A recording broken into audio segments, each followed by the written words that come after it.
Hey everyone, welcome back to the channel. Today I'm going to show you how to create a heat map in Tableau so you can quickly visualize performance patterns like profit and sales across different business categories. Start by connecting to your dataset, such as the sample superstore data.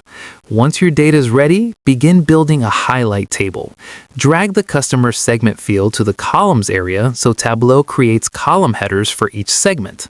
Next, drag the region and product subcategory fields to the rows area, placing subcategory to the right of region.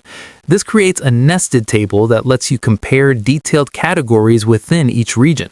Now, drag the profit measure to the color option on the marks card. Tableau will automatically apply a color scale based on profit values, allowing you to see which combinations are more or less profitable at a glance.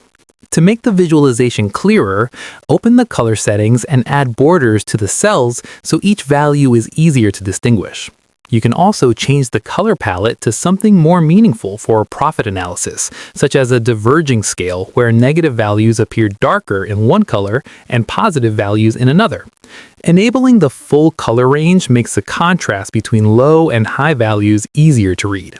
At this stage, you already have a functional heat map in Tableau based on color. To enhance it further, drag the sales measure to the size option on the marks card. This adjusts the size of each box according to sales volume, allowing you to compare profit by color and sales by size in the same view. If the boxes appear too small, use the size slider to enlarge them until the heat map is easy to read and visually balanced. And that's it. You've created a heat map in Tableau that shows both profitability and sales performance across regions, segments, and product categories, making it much easier to spot trends and business opportunities.